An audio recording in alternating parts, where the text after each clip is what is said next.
You're listening to the Battle Ready Podcast. My name is Aaron McManus, and I'm here joined by my father, Erwin Raphael McManus, and our good friends in the booth, Brooke Odom and Austin St. John. I am out of the studio this week. I'm in Hawaii on a little surf trip with a few friends and woke up to what is the tragic news of Russia invading Ukraine. And it's a bit of a heavier morning, and felt the need to pray before this podcast, go into this and feel the weight of the day. We were on the phone early this morning, Dad, and saying that we really need to speak on what's going on around the world, that it felt like everything else. We hadn't talked about the Rams Super Bowl win. We hadn't talked about so many different topics, fun topics, but we felt that today we need to talk about this. So I welcome you to the podcast, Dad.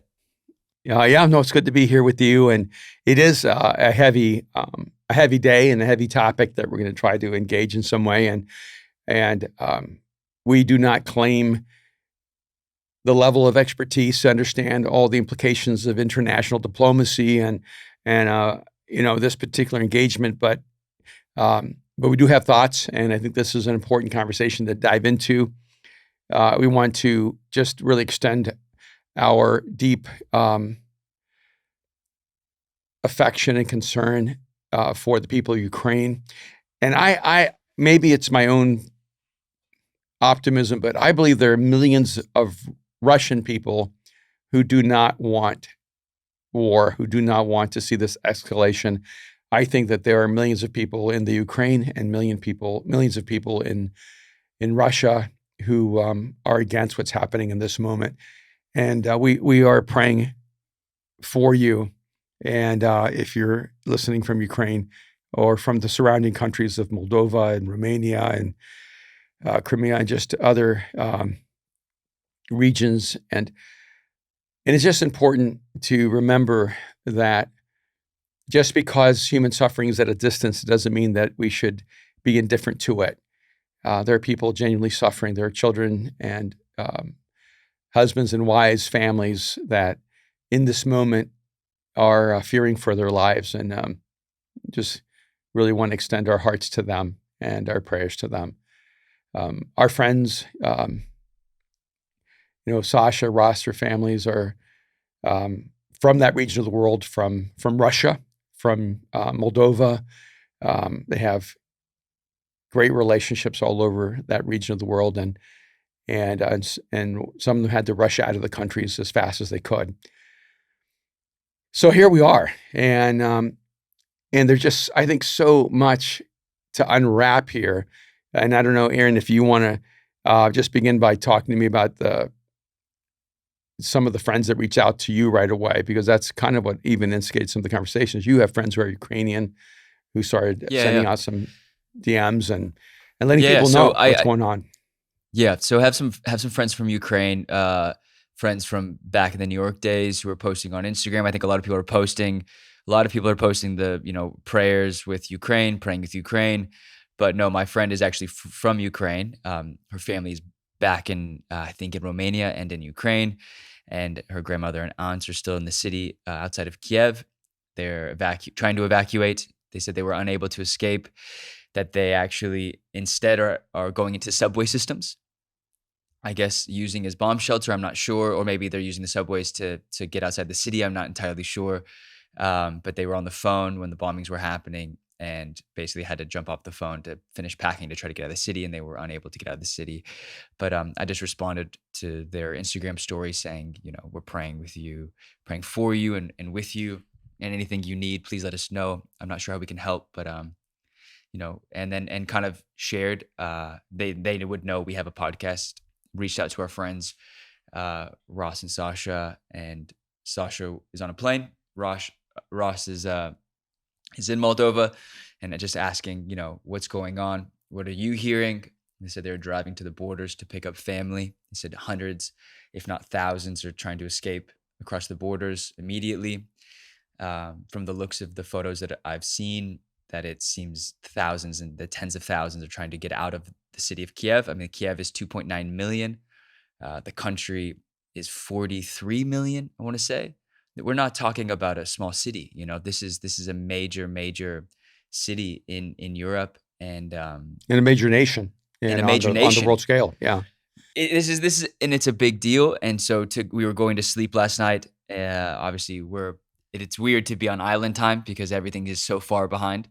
But just watching videos and kind of seeing blogs and watching kind of the sub underground, I guess, blog systems, not so much the CNN and Fox News, but watching like locals posting in Ukraine, locals posting and from the suburbs and from the cities, helicopters, gunships, fighter pilots, missiles going off. I even watched a few videos of, I could think a downed Russian helicopter over a lake, and they were parachuting out.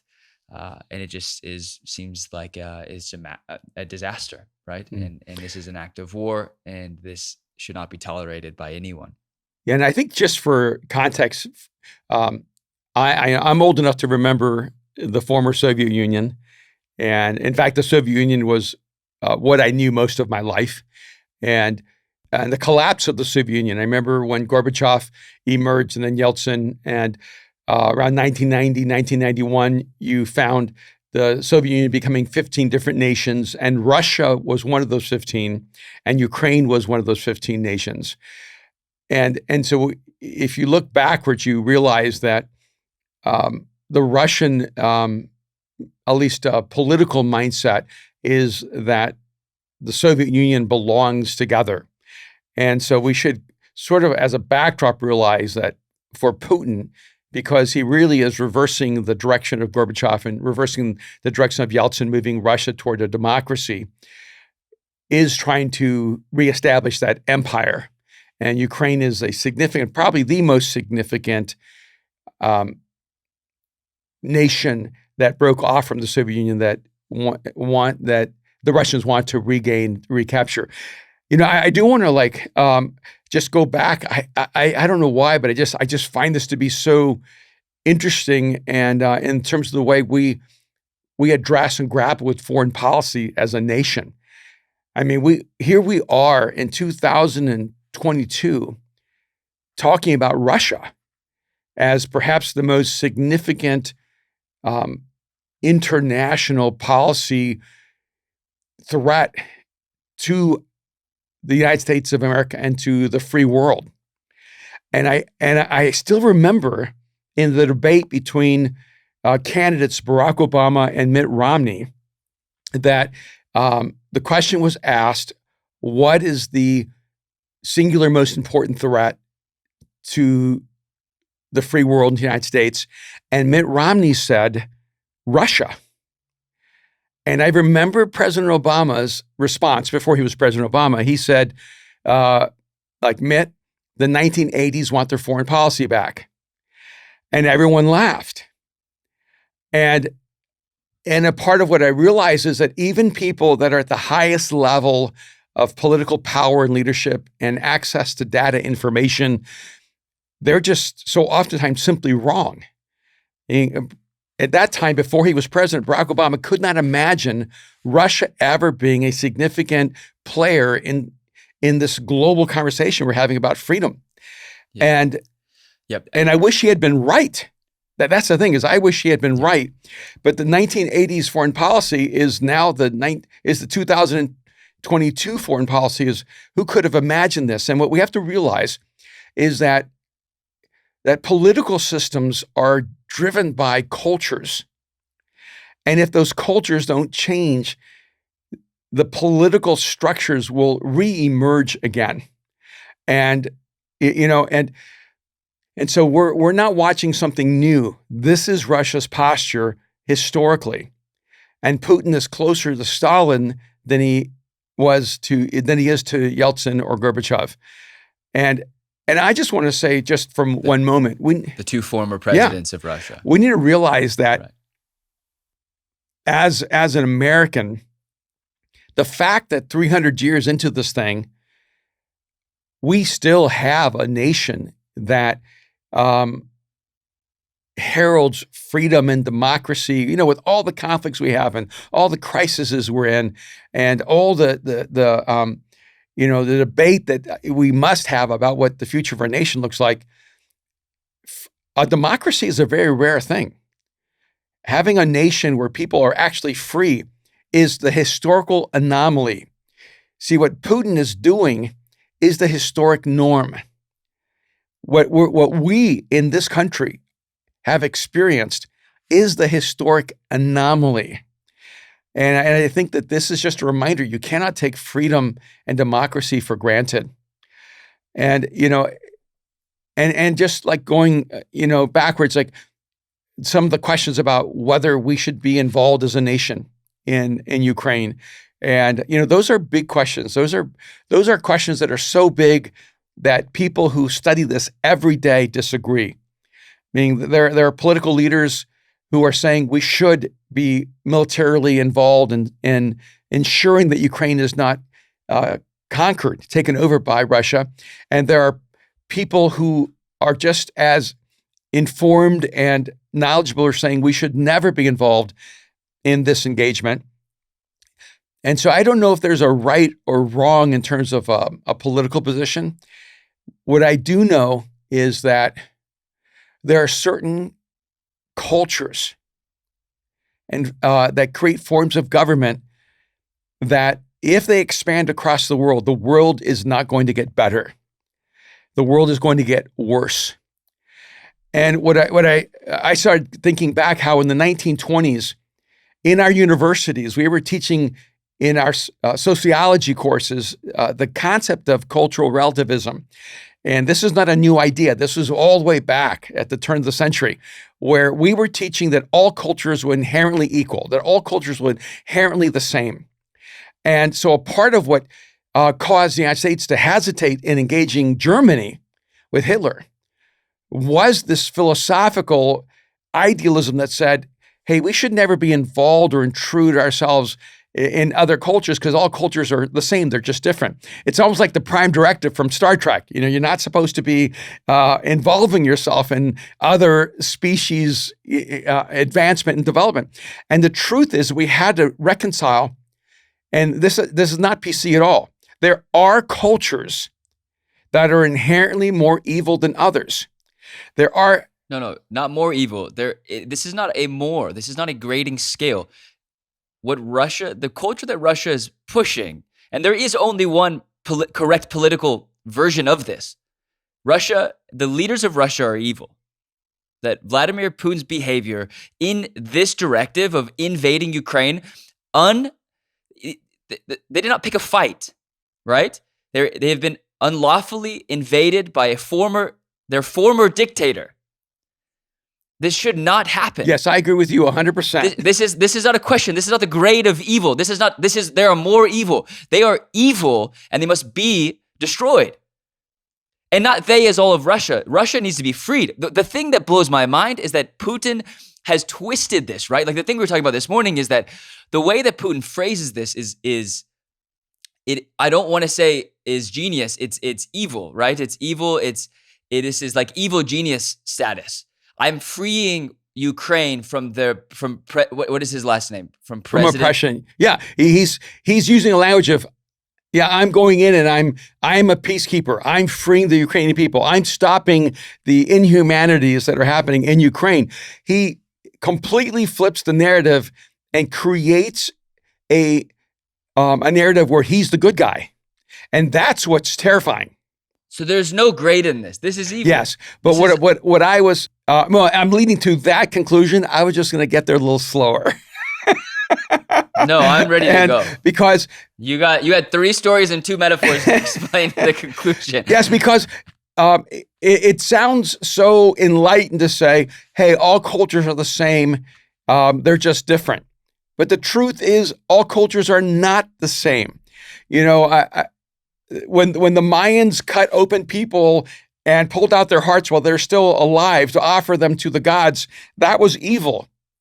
And, we can address the issues of ignorance or superstition or what informs it, but we have to be frank and say, look, when a culture moves toward justice, when a culture moves toward generosity, when a culture moves toward respect for human life, that culture is a better culture.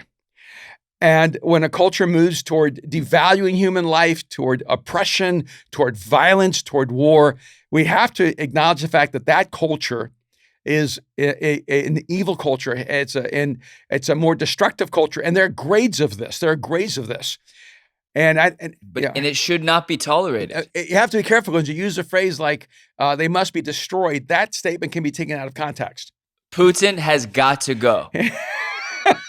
All right, that is more specific. Okay, because it's a good position to hold. Like sanctions aren't enough, and I'm not saying that we need to return in violence. The response doesn't need to be violence, but it doesn't. Sanctions don't feel enough, right? Well, and it does feel like we have to suffocate, not just financially but socially, their ability to maneuver, right?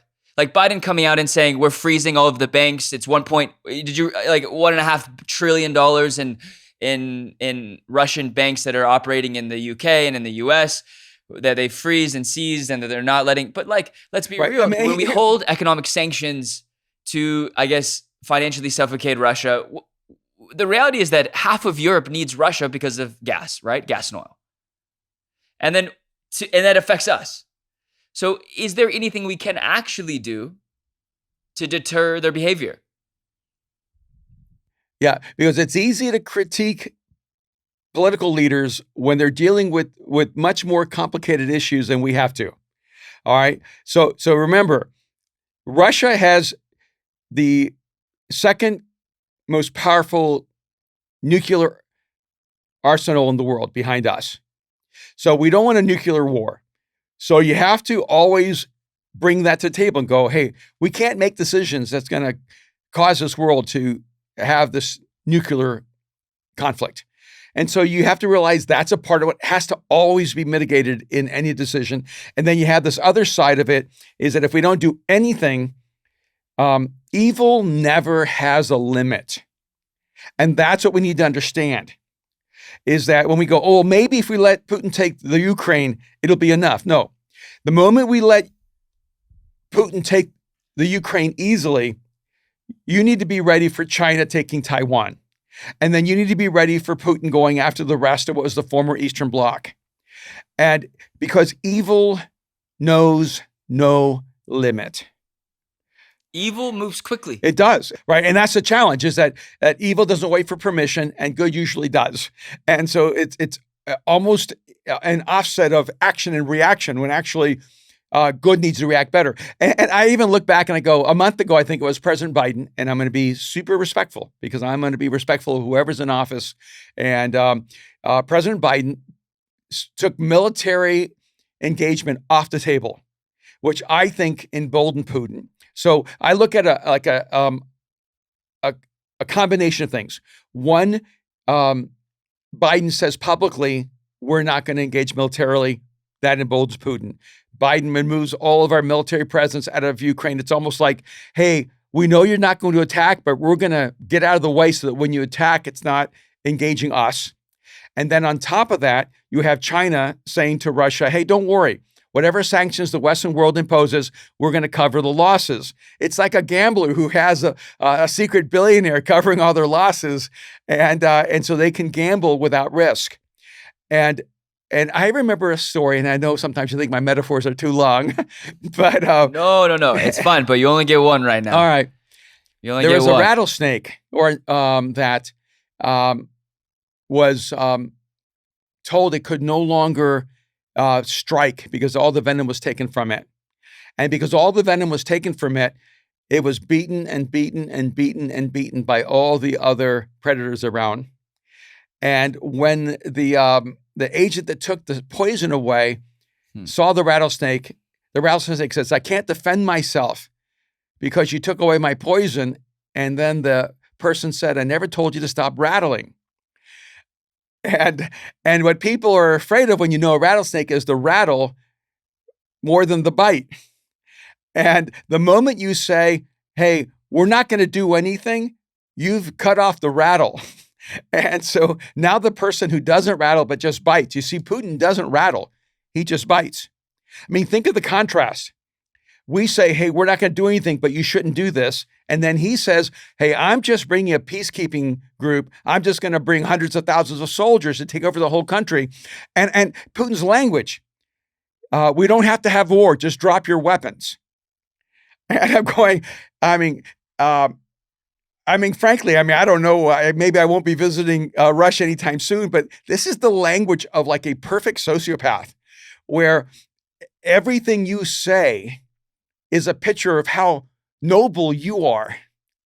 And, in every great story, the most dangerous villain is the villain who believes that they're the hero. And I think that's Vladimir Putin. Yeah. No, I want to make comments about President Biden because I don't want to attack his office. I don't agree with their posture. I do think he's a soft president, but I would rather a slow to react president than a president like Donald Trump, who would probably, but then this didn't happen in his presidencies, and I don't want to go into that, but it does feel like other leaders are emboldened when we have a liberal president. When we were talking about North Korea during the Trump administration, I think the North Korean president just met his match because he met someone a little crazier than him and more unpredictable. And we had the one of the advantages, we had the crazy guy. Yeah. Yeah. One of the advantages you have when you have no moral compass is that you're unpredictable. And when you have a moral compass, you are predictable because you will tell the truth. You will do what's right. You will show restraint, and you will respect the laws. And so there's an irony in this, and Putin has no respect for any of those things. Can I ask a question? Was this preventable? Because I think naturally, I already have a text message from a couple of your friends putting us on group text with memes from both sides, with making fun of the way Trump would handle this versus Biden and all these things. And I don't think any of it's helpful. I think it's actually like pathetic that older men, mature men are making fun of it. But I do think that I was watching like a little a quick, commentary on just even the ramifications of social media, TikTok, Instagram, and YouTube, and the modern the U.S. culture, and how like the algorithms. And I don't know if this is true. This is something that can fact check, but it was talking with. He's a CEO, and I don't know of what he's a former CEO, but they have like a VC podcast where they talk about like algorithms. They talk about new tech, and he's talking about like the algorithms that young Chinese kids get from TikTok are very different than what we are, the kids in the United States see on TikTok. The kids in the United States see dumb dances and like comedic, videos and like silly prank things. And then in China, they're seeing engineering, tech, innovation. And so like the algorithm is literally built to build up China's youth versus like almost like fatten up America's youth. Yeah, the algorithm makes us dumber and makes Chinese children smarter. Which is one of the best strategies. See, and I do think this is one of the differences, is that China is more long-term. Right. Like we think in terms of years, but China thinks in terms of thousands of years. Right. And China is more than willing to wait generations for our children to get dumber and dumber and dumber so they can literally take over the world simply through innovation, economic development, and debt. And so they're happy to move us into massive debt so that one day they just say, hey, I'm calling in the check and you got to pay it. I don't know if we're ever going to war against China. I think one day they're just going to own us. And we would have to ask for money from China to go to war. Yeah, and I think that sometimes you don't realize that nations that have been there for thousands of years have a very different way of looking at progress and advancement. And when you look at we talk about that a lot actually with our friends in like the Jewish community who are Jewish. They talk about generational wealth versus the way that the modern church and Christianity focus on it. Like we want to buy a building for our church right now, and they go, I bought this building for my son's son's son. And if I can figure it out, they'll figure out what to do with the building. And it's just this different way, this different perspective of an outlook of the world of, am I looking am I short-sighted, or am I looking at the future, and am I having vision for the next generation? And I think now it does feel like it feels, and it always has felt like the U.S. was a superpower, and now for the first time and maybe in history, it feels like we are the little brother, acting tougher than we actually are. Like, But I you mean think in terms of like Russia and China? no, I'm saying we have always been known. I think the U.S. and I think Americans believe we're still the world power, the world dominant power. And I do think the reality, especially in this moment, what this showcases, is that we are the little brother to the protection of ourselves. We are not actually the tough guy anymore. I think we are, in reality, a secondary, if you could say, to not culturally, but maybe military and economically, to the other countries in the world, like China and Russia, and those two. Well, I That's mean, all I got. yeah, no, I just look at it and go, well, first of all, by the way, Do you this is agree or for the disagree? Don't change subject. I remember being in a meeting with about 20 people and former President Clinton. Yeah. And he talked about how one of the things that we've learned is that we are not good at nation building. Interesting. And he was very much against nation building, at least in that moment. Right. And I think the United States has always had a tension with, do we engage the rest of the world in trying to build democracies? Now, I don't agree with him. I think we got bad at it. But when you look at the end of World War II, every nation that was taken in the Eastern Bloc was decimated, economically destroyed. The people were oppressed, and they were imprisoned within the Soviet Union's power. Every nation that was in Western Europe after World War II, and including Germany and Japan, the two principal enemies of the free world, those two nations were developed. They became economic powers. They became lifelong allies to the United States. You need to look at how the conquered emerge out of those conquests to understand the difference between Western society and Russian and Chinese societies, and the power of democracy over the power of socialism and communism and dictatorships. And, so I actually think in that sense, he was wrong. Our nation did have an unbelievable, disproportionate positive effect on the world. The Japanese culture had enough of the cultural values, in spite of the horrific intention around World War II, that democracy actually rooted in. And when we try to bring democracies to Middle Eastern countries, like, whether it's Libya or Iran or Iraq, their cultural values do not match what's needed to create vibrant democracies. You can't change the cultural values just by imposing democracy on a political scale. Russia attempted to create a democracy. Gorbachev and Yeltsin moved toward democracy. Clearly, there's something in the cultural values that does not allow democracy to thrive. And yet it's not true. It wasn't true in Germany, even with Nazism. It wasn't true in Japan, even with the emperor's notoriously evil oppression. And in this moment, I'm just looking at it going, I don't know how to solve the Ukraine situation. When you asked me earlier, is there a way to solve it?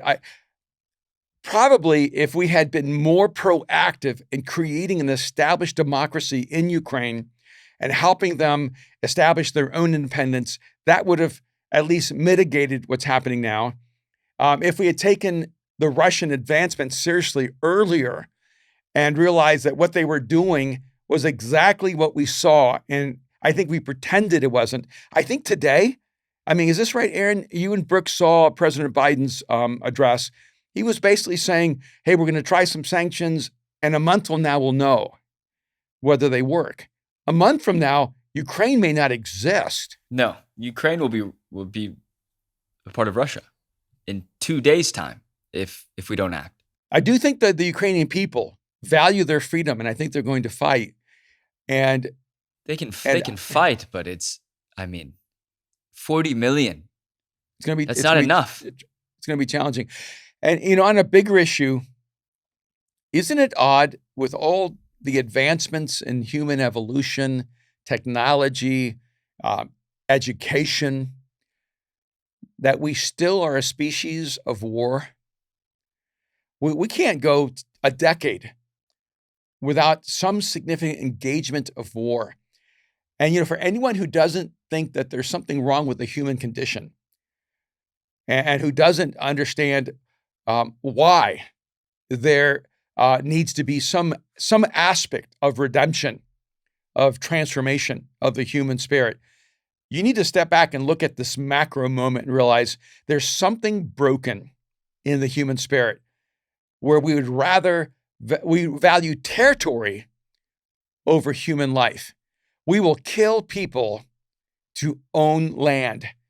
And that tells me there's something wrong with us. I do want to go back to something with Ukraine. And Aaron, I'd love to know your thoughts, even generationally. It seems to me that before, or maybe simultaneously, when the Russian troops invaded Ukraine, there was a cyber attack that shut down the information systems across the entire nation.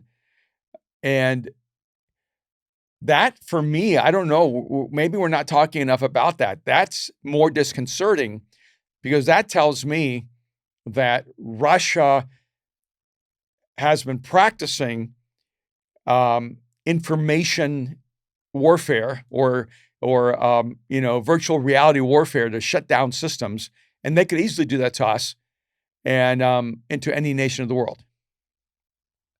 I mean, I don't know if we agree on this or if the world agrees on this, but I think the world would agree on this statement that Russia has been attempting to tamper with political systems all over the world. The U.S. does that too. The U.S. loves to remove presidents and put presidents into power. But Russia is tampering with us, with ours. And that's where it gets. And this is what I meant in my statements of we're now the little brother. The big brother doesn't get messed with. The little brother gets messed with. And when your elections are being, we don't know exactly what happened. We know the investigations prove that something happened, whether it was socially through Facebook and Instagram ads, stirring hate. Something was going on with the last two political elections, right, in the U.S. So we know that there's something going on in the world. But I don't know, like how do we? 26% of Americans say they want U.S. to be involved in a war with Russia. Well, I think most Americans are actually people who long for peace. They don't want to go to war. They don't want to be involved in an engagement that even for them may not be personal. I think I would say 75% of Americans couldn't find Ukraine on a map. And so they wouldn't know where it is. So it's hard to convince people that war is significant to us. We don't have a treaty with Ukraine, but we didn't, with Kuwait and when you look historically. By the way, I think Biden is consistent in his desire to not go to war. When President Obama increased our troops in Afghanistan, Biden opposed him. When President Obama went into Libya, Biden opposed him. And when Bush went to war, I think Biden opposed most of the engagements. So he's not a person who's ever been like a warmonger. And so we shouldn't expect him to be a person who either leans toward war or even knows how to posture and pretend that he would consider war. I think the question we're going to have to ask as a nation on a large scale is, are we avoiding a conflict and we'll wait so long that we're going to have a war we can't escape? And that's in some sense the lesson of World War II, is that we waited so long that it was a world war. It wasn't a world war because we engaged it too early. It was a world war because we engaged it too late. And yes, Brooke. Can I ask a question? Sure. Well, let's hope someone can answer it. So the Ukraine has long held the position that they want to be a part of NATO. And NATO has resisted allowing the Ukraine to become a part of NATO because if they allow the Ukraine into NATO, Russia would attack, and then NATO in full force would have to respond. Article 5 of NATO saying that if NATO's allies are a victim of an armed attack, that all allies must go and defend. Right. Yeah, and this is when you... Sorry. Go ahead. Sorry. So Biden has said he doesn't want to send troops in to Ukraine to fight with Russia. But we have moved troops to all of the borders with Ukraine of the NATO countries to protect the NATO countries, essentially leaving Ukraine, who we wouldn't allow to join, completely exposed. And that's my personal judgment. But what do you think of that strategy or the way that this is all played out? Well, Brooke, I don't know if you meant to, but you just described Aaron's little brother scenario. See, if we saw ourselves as the big brother, we would have had the moral courage to allow the Ukraine to come into NATO. Because why do we not allow a nation that wants to be a part of democracy to join us? The reason we didn't is because we didn't want to create conflict with Russia. Now we know it's because Americans are democratic dictators, and we have been for 50 years, and we pretend that we sell democracy like we sell democracy like a drug that we only sell to people that we want to buy. That's a harsh statement, Aaron. It is a harsh statement. Americans are cowards now. We've become cowards. Are you saying we should go to war everywhere, Aaron? No, I'm not saying we should go to war everywhere, but I do believe we could put this fire out before. We have created NATO, right? I'm not saying America needs to go to war. I'm saying NATO needs to do its job. And NATO will end up in Ukraine, one way or another. We know this, right? Well, I don't know. Maybe we're just going to let Russia take over the Ukraine. Yeah, maybe. But okay, let's go. Try. Come. Let's try not to indict everyone. Okay, I'm not indicting everyone. You're saying that we're all democratic dictators. No, I'm saying America has become a democratic dictatorship. We only allow. That? I mean this. We've created a club called NATO. Yes. That we only allow people that we want in. But we say that we want the world to become more democratic. We say that in Iraq. We say that in Iran. We say that in Central America when we remove presidents. But we have a problem when a country like Ukraine wants to become a part of NATO. So why would we not allow Ukraine to become a part of NATO? Can you answer me? Two reasons. Yes. One, we didn't want to go to war with Russia. Because we know it's something that Russia wants, right? Right. But is Russia a part of NATO? No, but here's the whole irony of this. We didn't let them become a part of NATO so that Russia wouldn't attack them. And they attacked them anyway. And so if we had had the moral courage to allow them to become of NATO, at least Russia would have had to think twice. Because they wouldn't have just attacked the Ukraine. They would have attacked the entire free world. And so what you said was we didn't allow Ukraine to become a part of NATO because we knew Russia wanted to attack them. Yes. There's no question in my mind. That's why they were not allowed to become a part of NATO. Is true that we have become cowards. And that we only allow people to play democracy if we're willing to protect them. Well, it certainly played out that way with the Ukraine. It's crazy to me that a nation would say, we want to become a part of you. We want to be part of the free world. We want to become a part of the democratic union of NATO. And we would say, no, because one day Russia's going to want to colonize you and we don't want to be involved. I mean, that is essentially what we said. And here's the challenging thing for us is that we would have been more likely to be involved if the Ukraine had more significant economic value to us. And because a lot of our decisions, many times internationally, why would we go into the Middle East? And why establish a democracy inside of a country that didn't want it? Yeah, is that fair to say? It just feels a little crazy when you try to go impose democracies on nations that don't want it and refuse to help move into a democratic society, nations that are asking for it. Yes, I think these are things that probably need to be addressed on a political level. And you're right. I shouldn't make blanket statements saying that America is a democratic dictatorship. But I do think it's true. A nice phrase, though. It is a nice phrase. I do think it's true. And I do think what we did in Iraq was wrong. It was oppressive. And we were there for reasons. So talk to us, Brooke. I do think it's worth noting that the Ukraine's major exports are neon and fertilizer. Two of which we're completely dependent on. So to your point, Look, I'm not pretending to be an expert here, but it feels fake. Yeah, I think it's a challenge.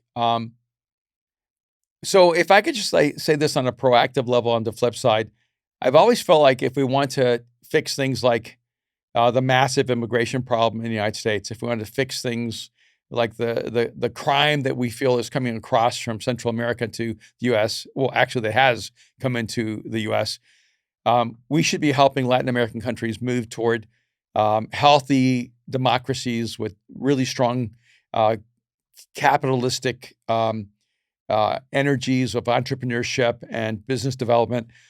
And I don't know if we are, as a nation, forward-thinking enough. I think we need to be thinking about what do we want the world to look like in 100 years if we want the world to be free. And I think the reality is that the world is shaped by economies. It's not shaped as much by political ideologies as it is by economic ups and downs, ebbs and flows. And if we want to help democracy flourish around the world, we have to help countries move toward economic independence. And you know, when I look at a nation like the Ukraine, I don't understand all the nuances of it. I just know that 40, 50 million people are in danger of being oppressed by a tyrannical government that has no value for human life. And that, to me, is a tragedy. And as much as our nation can help prevent things like that without going into all-out war, the better. I have to imagine. Yeah. Sorry. No, I mean, I No, do go want to ahead. speak to what you were talking about with cyber attacks as well. Like, we know that was the first hit, right? That's the rumor. Yeah. Was that they were shutting down power, Wi-Fi, and like messing with even flight paths, I believe. I was reading a blog earlier that was talking about they were tracking flight paths of like Israeli planes coming in and even like US drones that were coming in, and that they were like something was happening with the onboard computers. Or this is fringe stuff. This is stuff I'm reading from people who are posting in Ukraine. But I mean, it's interesting, right? It's an interesting thing that that cyber is the first front of the war. The first front of any type of interaction between nations is now a cyber attack, right? And it's a really interesting space to be now. Which is it better than violence, or is it more dangerous that someone can turn off an entire country's power and Wi-Fi, and then communication systems, and completely disjoint their entire infrastructure? Is that scary? I wish it was an either or, but I think it's a both and. I think the person who can begin to control information systems, control our that violence is coming right behind it, and I think these are things that have to be like addressed, you know. And from our national perspective, one of the things that would come to my mind is, we cannot defend the world when we're fighting with each other. We cannot make the world better when we're in constant conflict with one another. Our nation is tearing itself apart.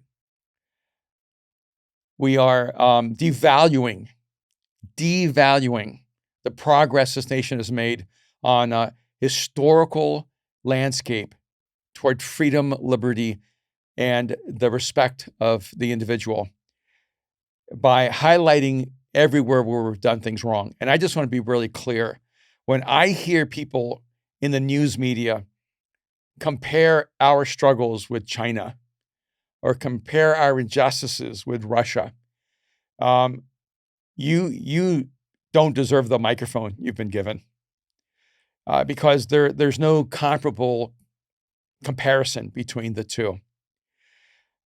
And I think if you ask the people of Ukraine, with all the problems we have in the United States, would you rather be influenced by the U.S. or even supervised as a nation by the U.S. or by Russia? Hands down, people who want to live free are going to say, no, I'd rather have a Western culture shaped by the United States than a totalitarian dictatorship shaped by the former Soviet Union by Russia. And that's the interesting thing to me, right? Like, I think that most people in these other nations, whether they agree, I don't know if the people in the nation would actually be against us, right? I think they would actually be pretty for us. I also just think they'd be for people. I think people are for people. I don't think there's this like instilled hate between countrymen and countrymen. But I do believe that like the common man, I have to believe that the common man and woman genuinely wants peace with their neighbor. I believe that too. And maybe a part of what we should be hoping for and trying to inspire is that the people of Russia would rise up against their government and say, we do not want to be a nation of war. Yeah. We want to be a nation of peace. We want a different future for the Russian people. Yeah. And I know a lot of Russians who, in fact, every Russian I know loves the United States. Yeah. Every Russian I know loves free enterprise. They love the opportunity to live in even a capitalist society. Yeah. And every Russian I know does not want to bring the Soviet ideology of socialism to the United States. And maybe we should pay attention a little bit. Yeah. I always say you can always know which government is better by whether you have to keep people in or keep people out. Yeah. It's very interesting, right? Yeah. Hey, what? I think this is a good conversation. I think that we've exhausted all our limited knowledge on the subject. And you know, I hope that our government, I hope our president makes wise, courageous, and effective decisions for the people of Ukraine, for the freedom of the free world. And maybe that's socialist talk. I don't believe that because I believe I am a capitalist. I believe people should make lots of money and then give it to people who need help and then help them, teach them how to make money and to help more people. But in this day and age, it does feel like maybe this is the greatest example for the young people in America to see that socialism and communism is something that is truly evil. That's something that should not be wanted and brought into this country. That would be a positive outcome. Right? Yeah, but I think the greatest positive outcome we want is the liberation of the Ukrainian people, of a free Ukraine, independent of Russian control and oppression. And for the people of Russia to find a passageway to creating a new nation for themselves as well. My idealism tells me inherently people want to live in a free world, to be treated with dignity, and that they want to treat other people with dignity. There are exceptions to the rule, but I just have to believe the Russian people were incredibly hopeful that they too would become a democratic nation, that they too would be a nation free from oppression and dictatorship. And I think this is a great disappointment to them as well. So that's just my projection, and I'm going to hold to it until I'm proven wrong. You know, sometimes we project solutions on world issues, and I have an idea on how to solve this problem. All right. Seize all of Russian oligarchy money around the world.